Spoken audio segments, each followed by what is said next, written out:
Nagluluksa ngayon ng artists community sa pagpanaw ng 15 anyos na Gen Z artist mula sa Davao del Norte. Ngunit kasabay nito ay ang pagbibigay karangalan sa inspirasyon na ibinahagi nito sa pamamagitan ng sining at pagdiriwang ng buhay ng dalaga. At sa uling pagkakataon, tinupad din ng pamilya ang hiling ni Kayona Sesha na isang anime-themed na kabaong at burol. Ang pagtupad sa kanyang munting hiling, panoorin sa report ni Rose Babiera.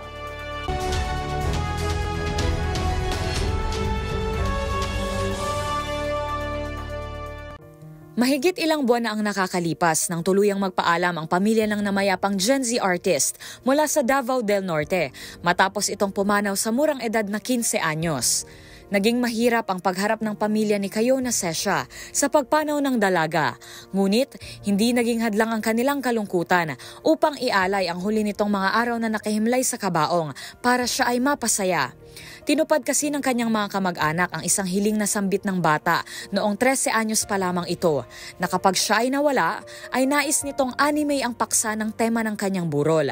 Kaya naman, hindi nag-atubili ang tiyahin ni Kayona na tuparin ang hiling ng bata sa huling pagkakataon. Kwento nito, noong oras na pumayag ang magulang ni Kayona, naghanap na ito agad ng mga handang gawin ang hamon. Nag-post ito sa mga art page at mabilis itong nakakuha ng tugon mula sa grupo ng mga local artist sa pangunguna ni Jeya Pernites. Ayon kay Jeya, bagamat hindi nila personal na kilala si Kayona, ito ang paraan nila upang bigyan ng karangalan at alalahanin ang buhay at mga likha ng kanilang fellow artist.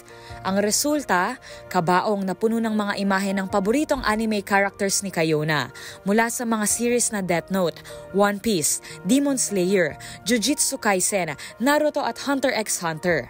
Ang grupo na gumuhit at nagpinta sa kabaong niya ay hindi na nagpabayad sa pamilya.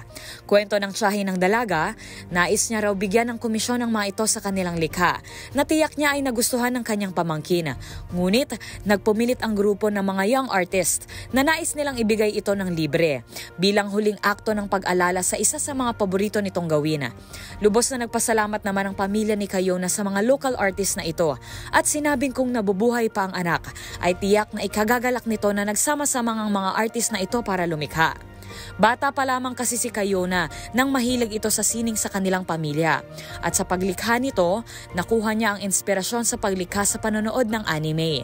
Kaya naman, gayon na lang ang pagpapahalaga ng kanyang pamilya sa hiling nito at naging inspirasyon din sa iba pang mga artist.